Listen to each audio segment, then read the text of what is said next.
And as this conflict continues to escalate, let's go live now to Tel Aviv, where I'm joined by Middle East correspondent Matt Doran. Matthew, what is the latest on the Iranian strikes into Israel, where you are?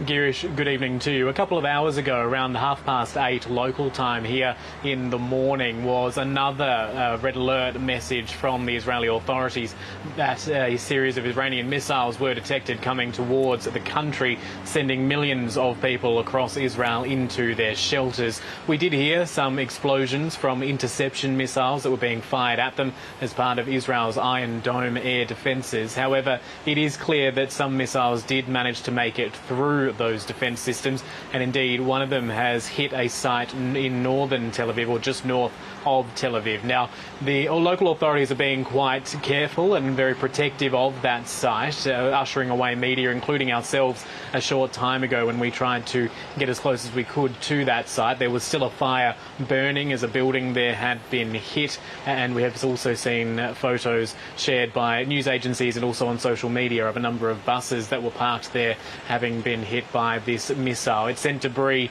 quite a fair distance, even sending rocks and the like through the car windows of some that were, I would say, hundreds of metres away. So it was a pretty intense strike there, and the full details of it remain unclear because of those sensitivities in that sort of area. So this is something which many people here in Israel are expecting will continue for many days. Here in Tel Aviv, usually a bustling city, a city which is choked by traffic.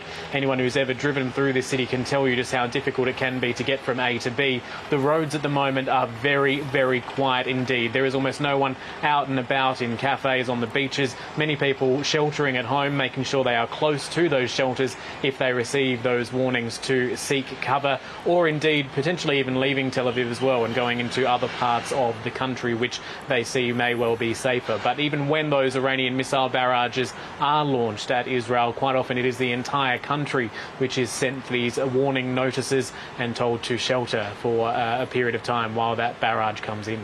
Well, Israel too is continuing strikes into Tehran. We saw the targeting quite publicly of a television station. But what can you tell us about the strike that killed another top Iranian commander?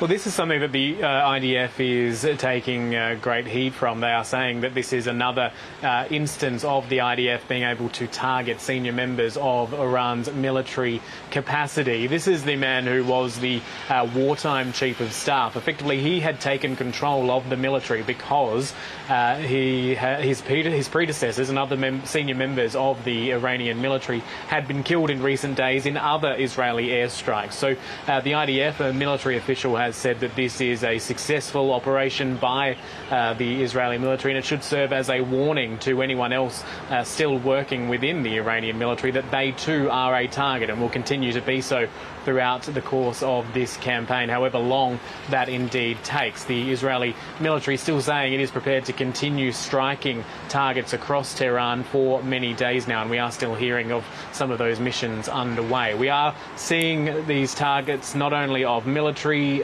capacities such as missile launches, and to quote a Israeli military official, they are missile hunting. That is a phrase which has been thrown around quite a bit and is being seen as a success, considering that overnight here in Israel, the 3 warning sirens that were sent off, the number of missiles coming over from Iran were significantly less than what had been experienced in the first couple of days of these retaliatory attacks. But Israel continuing to search out and to destroy those military assets, while also continuing to try to target nuclear assets across the country as well. The IDF saying it is still monitoring to figure out exactly how much damage it's done at sites such as the Natanz facility, while the IAEA, the International Atomic Energy Agency, is suggesting that the damage so far has been fairly minimal, but still obviously worth noting. Matt, at the same time, there is still the war in Gaza. What's been happening on that front? Yeah, it is really important to keep in mind that just because Israel is now opening up a new front in Iran, it does not mean that it has stopped its operations in Gaza. And many people concerned that this military campaign in Iran could distract from what is happening in that war further south, which has been raging now for more than 20 months. We have heard this morning of an incident in Khan Yunis in southern Gaza where dozens of Palestinians, according to local medics, have been killed while they were trying to access aid.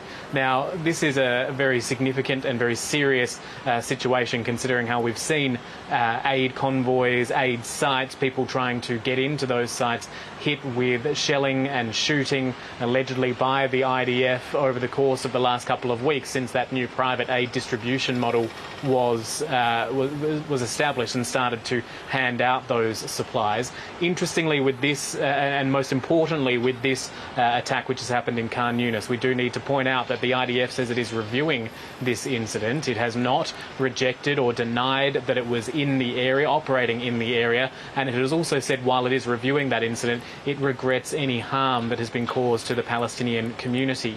Now, that wording is quite telling. Normally, what we hear from the IDF is either a full rejection that they were operating in that area, or next level that they were just firing warning shots, or next level again, no, this was all Hamas's doing. The fact that the IDF is not only reviewing this but also already saying it regrets any harm suggests that this could have been a serious incident where there could be further consequences to come. Girish. Okay, Matthew Doran in Tel Aviv, thank you so much for the update.